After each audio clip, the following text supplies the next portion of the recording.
Good evening आप सभी को। बीपीएससी ट्री 3.0 एवं ट्री 4.0 दोनों के लिए जीके जीएस का प्रश्न है। हम लोग एक एक करके इसका उत्तर जानने का प्रयास करेंगे। पहला प्रश्न है कि फिरोज शाह तुगलक की भू राजस्व नीति में निम्नलिखित में से कौन सा दोष विद्यमान नहीं था। ऑप्शन ए में उसने प्रशासकीय अधिकारियों को संपूर्ण प्रांत एक भू राजस्व वसूल करने का अधिकार ठेके पर दे दिया। बी में है वह अपने अधिकारियों को जागीरों के माध्यम से वेतन का भुगतान करने के मामले में बहुत उदार था। सी में है उसने ब्राह्मणों पर भी जजिया कर लगा दिया। डी में उसने इक्ताओं पर वंशानुगत अधिकार की मान्यता नहीं दी। तो कौन सा इसका सही उत्तर हो जाएगा? इसमें कौन सा दोष विद्यमान नहीं था? तो उसने इक्ताओं पर वंशानुगत अधिकार की मान्यता नहीं दी। यह दोष नहीं था, इसमें दोष विद्यमान नहीं था। तो ऑप्शन डी इसका सही उत्तर हो जाएगा। अगला प्रश्न देख लेते हैं हम लोग कि कौन सी नदी सुंदरवन डेल्टा बनाती है। ऑप्शन ए में है गंगा, कृष्णा, यमुना, सतलज। कौन सी नदी सुंदरवन डेल्टा बनाती है? तो गंगा नदी बनाती है। ऑप्शन ए इसका सही उत्तर है। अगला प्रश्न हम लोग देख लेते हैं कि निम्नलिखित में से कौन सा युग्म सुमेलित नहीं है। ऑप्शन ए में है चाय असम, चावल बिहार, रबर केरल, गेहूं उत्तर प्रदेश। तो चावल ये सुमेलित नहीं है, बाकी जो तीनों है ये तीनों सुमेलित है। तो ऑप्शन बी इसका सही उत्तर हो जाएगा। अगला प्रश्न देख लेते हैं कि हनुमंतराव समिति की सिफारिशें किस उद्योग से संबंधित थी। ऑप्शन ए में फिल्म, चाय, चीनी, उर्वरक। हनुमंतराव समिति की सिफारिशें किस उद्योग से संबंधित थी? तो उर्वरक से। ऑप्शन डी इसका सही उत्तर है। अगला प्रश्न है कि द इनसाइडर पुस्तक के लेखक कौन है? द इनसाइडर पुस्तक के लेखक कौन है? ऑप्शन ए में आर वेंकटरमन, खुशवंत सिंह, पीवी नरसिम्हा राव, जे.एन. दीक्षित। द इनसाइडर पुस्तक के लेखक कौन है? तो इसका सही उत्तर हो जाएगा पीवी नरसिम्हा राव। ऑप्शन सी इसका सही उत्तर है। अगला प्रश्न हम लोग देख लेते हैं, माई लाइफ स्ट्रगल पुस्तक के लेखक कौन है? ऑप्शन ए में महात्मा गांधी, राजीव गांधी, इंदिरा गांधी, सीमांत गांधी। माई लाइफ स्ट्रगल पुस्तक के लेखक कौन है? तो सीमांत गांधी है। ऑप्शन डी इसका सही उत्तर है। अगला प्रश्न हम लोग देख लेते हैं कि निम्नलिखित में से किस सल्तनतकालीन फारसी इतिहासकार द्वारा लिखित ग्रंथ सुमेलित नहीं है। ऑप्शन ए में मिनहाज उस सिराज, तारिक ए मुबारक शाही। बी में है जिया उद्दीन बरनी, फतवा ए जहादारी। सी में इसामी यानी कुतु उस सलातीन। और डी में अफीफ यानी तारिक ए फिरोज शाही। कौन सा सुमेलित नहीं है? तो सही उत्तर हो जाएगा मिनहाज उस सिराज, तारिक ए मुबारक शाही। ये सुमेलित नहीं है, बाकी तीनों सुमेलित है। तो ऑप्शन ए इसका सही उत्तर है। अगला प्रश्न देख लेते हैं हम लोग कि बिहार स्थापना दिवस कब मनाता है। ऑप्शन ए में 5 अप्रैल, 5 मई, 22 मार्च, 1 अप्रैल। कब मनाता है? तो 22 मार्च को। ऑप्शन सी इसका सही उत्तर है। अगला प्रश्न है कि भारत रत्न से सम्मानित प्रथम व्यक्ति कौन थे। ऑप्शन ए में एस राधाकृष्णन, बी में जवाहरलाल नेहरू, सी राजगोपालाचारी, डॉक्टर राजेंद्र प्रसाद। भारत रत्न से सम्मानित प्रथम व्यक्ति कौन थे? तो इसका सही उत्तर हो जाएगा सी राजगोपालाचारी। ऑप्शन सी इसका सही उत्तर है। अगला प्रश्न है कि सुल्तान का विचार था कि शक्तिशाली व्यक्तियों का बोझ कमजोर लोगों के कंधों पर नहीं डाला जाना चाहिए। यह कथन किसका तथा किसके संबंध में है? ऑप्शन ए में है मिनाज का इल्तुतमिश के संबंध में, अमीर खुसरो का अलाउद्दीन के संबंध में, अलब्रूनी का अलाउद्दीन के संबंध में। उपरोक्त में से कोई नहीं। सुल्तान का विचार था कि शक्तिशाली व्यक्तियों का बोझ कमजोर लोगों के कंधों पर नहीं डाला जाना चाहिए। तो सही उत्तर इसका हो जाएगा ऑप्शन सी, अलब्रूनी का अलाउद्दीन के संबंध में। तो ऑप्शन सी इसका सही उत्तर है। अगला प्रश्न है कि निम्न में से कौन सा युग्म सुमेलित नहीं है। ऑप्शन ए में है थल सेना दिवस 15 जनवरी, वायु सेना दिवस 8 अक्टूबर, सी में है नौ सेना दिवस 4 अक्टूबर, शिक्षक दिवस 5 नवंबर। शिक्षक दिवस 5 सितंबर को मनाया जाता है, तो ये सुमेलित नहीं है डी, तो ऑप्शन डी इसका सही उत्तर हो जाएगा।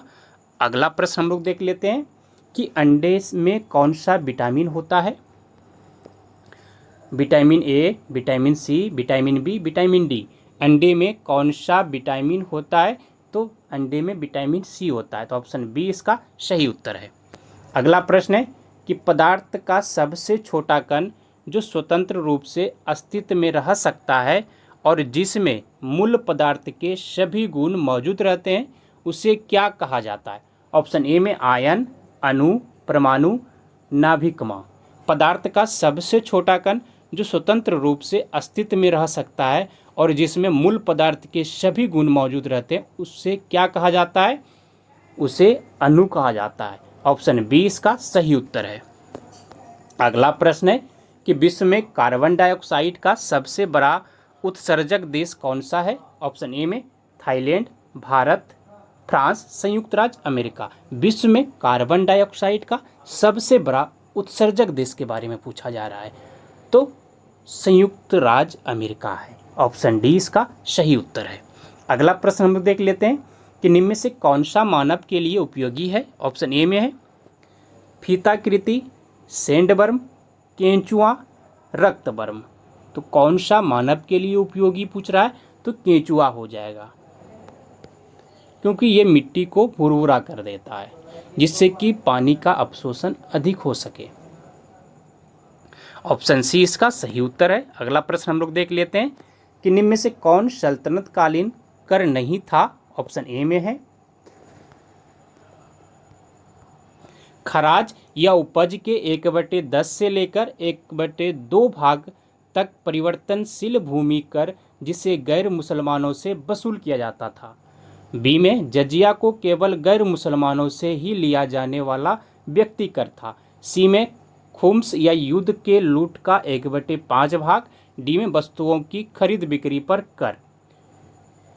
निम्न में कौन सा सल्तनत कालीन कर नहीं था, ये पूछ रहा है, तो वस्तुओं की खरीद बिक्री पर कर ये सल्तनत कालीन नहीं है। बाकी खराज या उपज के 1/10 से लेकर 1/2 भाग तक परिवर्तनशील भूमि कर जिसे गैर मुसलमानों से वसूल किया जाता था, ये सल्तनत कालीन कर है। जजिया को केवल गैर मुसलमानों से ही लिया जाने वाला व्यक्ति कर, ये भी सही है। खुम्स या युद्ध के लूट का 1/5 भाग, ये भी सही है। सल्तनत कालीन कर था, बाकी ये वस्तुओं की खरीद बिक्री पर कर, ये सल्तनत कालीन नहीं था, तो ऑप्शन डी सही है। अगला प्रश्न देख लेते हैं, अदरक का कौन सा हिस्सा खाया जाता है।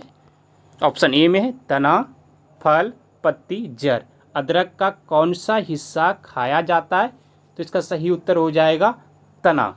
ऑप्शन ए इसका सही उत्तर है। अगला प्रश्न है कि एक लड़का अपने पिता से कितने क्रोमोसोम विरासत के रूप में पाता है। ऑप्शन ए में 22 + y, 22 + x, 23 + y, 23 + x। कितना पाता है, तो 22 + y पाता है। ऑप्शन ए इसका सही उत्तर है। अगला प्रश्न है कि स्टेनलेस स्टील बनाने में लोहे के साथ कौन सी धातु मिलाई जाती है। ऑप्शन ए में है जस्ता, manganese, nickel, tin. Stainless steel बनाने में लोहे के साथ कौन सी धातु मिलाई जाती है, तो सही उत्तर हो जाएगा मैग्नीज मिलाई जाती है। ऑप्शन बी इसका सही उत्तर है। अगला प्रश्न देखते हैं हम लोग कि एलपीजी में कौन सा गंधीय पदार्थ प्रयोग होता है। ऑप्शन ए में ethyl mercaptan, hydrogen sulphide, phenyl mercaptan, sulphur dioxide. LPG में कौन सा गंधीय पदार्थ प्रयोग होता है, तो इसका सही उत्तर हो जाएगा एथिल मरकेप्टन। तो ऑप्शन ए इसका सही उत्तर है। अगला प्रश्न है कि विश्व का सबसे पहला पेट्रोलियम कुआं कर्नल ड्रेक द्वारा पेंसिल्वानिया संयुक्त राज्य अमेरिका के टाइटस वेले नामक स्थान पर कब खोदा गया। ऑप्शन ए में है 1959 ईस्वी में, बी में 1858 ईस्वी में, सी में 1759 ईस्वी में, डी में 1859 ईस्वी में। विश्व का सबसे पहला पेट्रोलियम कुआं कर्नल ड्रेक किसके द्वारा? तो कर्नल ड्रेक द्वारा पेंसिल्वानिया यानी संयुक्त राज्य अमेरिका के टाइटसविले नामक स्थान पर कब खोदा गया? तो 1859 में। ऑप्शन डी इसका सही उत्तर हो जाएगा। अगला प्रश्न है कि किसी चुंबक को गर्म करने से उसके चुंबकत्व पर क्या असर पड़ता है? ऑप्शन ए में बढ़ जाता है, नष्ट हो जाता है, घट जाता है, अप्रभावित रहता है। किसी चुंबक को गर्म करने से उसके चुंबकत्व पर क्या असर पड़ता है? तो चुंबकत्व नष्ट हो जाता है। ऑप्शन बी सही है।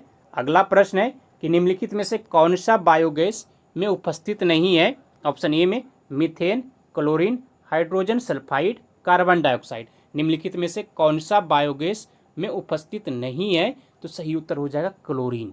क्लोरीन बायोगैस में उपस्थित नहीं होता है।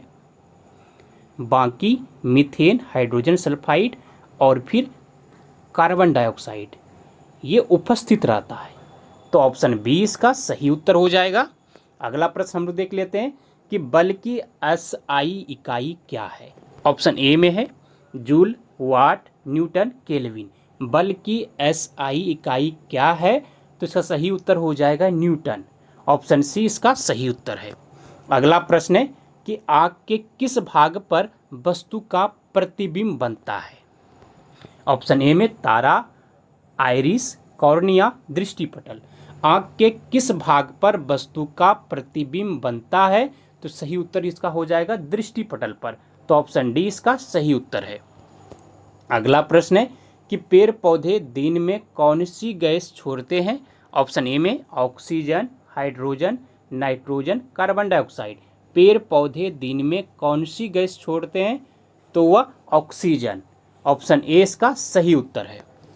अगला प्रश्न है कि कास्टिक सोडे का रासायनिक नाम क्या है? ऑप्शन ए में है sodium carbonate, sodium nitrate, sodium chloride, sodium hydroxide. Caustic सोडे का रासायनिक नाम क्या है?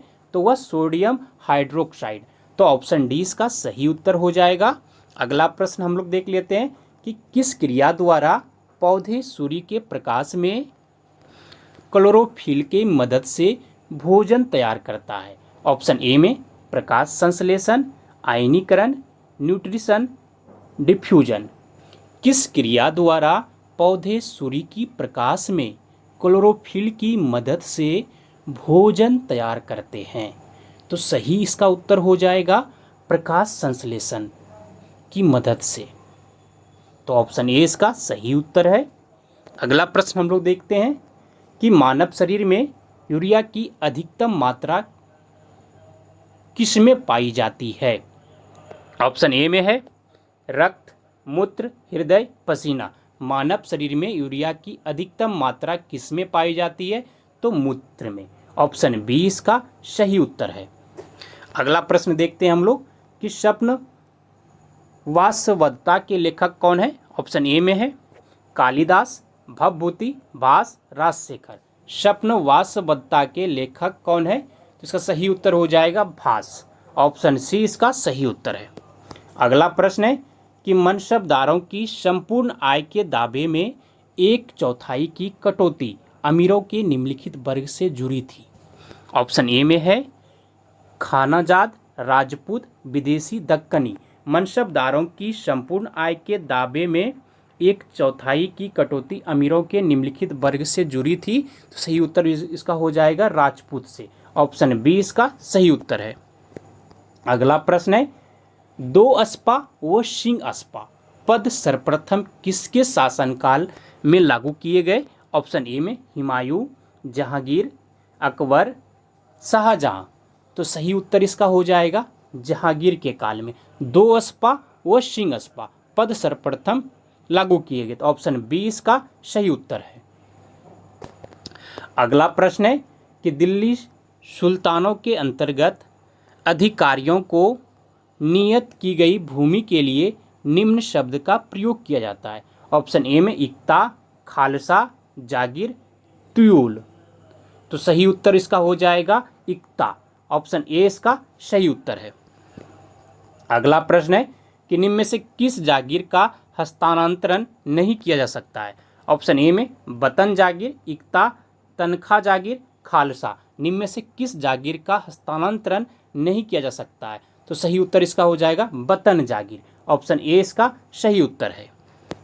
अगला प्रश्न है कि शिवाजी द्वारा स्थापित राज्य की आय का मुख्य स्रोत है। ऑप्शन ए में है जजिया, जकात, चौथ, सरदेशमुखी। शिवाजी द्वारा स्थापित राज्य की आय का मुख्य स्रोत क्या है, तो वह चौथ है। ऑप्शन सी इसका सही उत्तर है। अगला प्रश्न है कि दांडी मार्च इसलिए किया गया था। ऑप्शन ए में है रॉलेट एक्ट के विरोध में, प्रेस की स्वतंत्रता की प्राप्ति के लिए, सी में नमक कानून तोड़ने के लिए, डी में पूर्ण स्वराज की घोषणा के लिए। दांडी मार्च इसलिए किया गया था कि नमक कानून को तोड़ने के लिए। ऑप्शन सी इसका सही उत्तर हो जाएगा। अगला प्रश्न है कि मुगल मनसबदार प्रत्यक्ष रूप से किसके अधीन थे। ऑप्शन ए में है सम्राट, अमीर, मीर बख्शी, निकटतम उच्च अधिकारी। मुगल मनसबदार प्रत्यक्ष रूप से किसके अधीन थे, तो वह मीर बख्शी के अधीन थे। ऑप्शन सी इसका सही उत्तर है। अगला प्रश्न है कि राज्य की आय के लिए रक्षित भूमि को इस प्रकार पुकारा जाता था। ऑप्शन ए में जागीर, वतन, खालसा, पाई बाकी। राज्य की आय के लिए रक्षित भूमि को इस प्रकार पुकारा जाता था, इसका सही उत्तर हो जाएगा खालसा। ऑप्शन सी इसका सही उत्तर है। अगला प्रश्न देख लेते हैं हम लोग कि उत्तर भारत की इमारतों में किस मुगल मकबरे में मीनारों का सर्वप्रथम प्रयोग मिलता है। ऑप्शन ए में हुमायूं का मकबरा, अकबर का मकबरा, इत्मादुद्दौला का मकबरा, ताजमहल। उत्तर भारत की इमारतों में किस मुगल मकबरे में मीनारों का सर्वप्रथम प्रयोग मिलता है, तो सही उत्तर इसका हो जाएगा अकबर के मकबरा में। ऑप्शन बी इसका सही उत्तर हो जाएगा। अगला प्रश्न हम लोग देख लेते हैं कि मकबरे की स्थापत्य कला में 4 बाग व्यवस्था का भारत में किसके मकबरे में सर्वप्रथम प्रयोग मिलता है। प्रश्न क्या है कि मकबरे की स्थापत्य कला में 4 बाग व्यवस्था का भारत में किसके मकबरे में सर्वप्रथम प्रयोग मिलता है। ऑप्शन क्या क्या है, गयासुद्दीन तुगलक है, सिकंदर लोदी है, शेरशाह, हुमायूं है। तो इसका सही उत्तर हो जाएगा हुमायूं के मकबरे में सर्वप्रथम प्रयोग मिलता है किसका, तो 4 बाग का। तो ऑप्शन डी इसका सही उत्तर हो जाएगा। आज यहीं तक, धन्यवाद आप सभी को। जय हिंद। मिलते हैं अगले दिन जीके जीएस के महत्वपूर्ण प्रश्नों के साथ।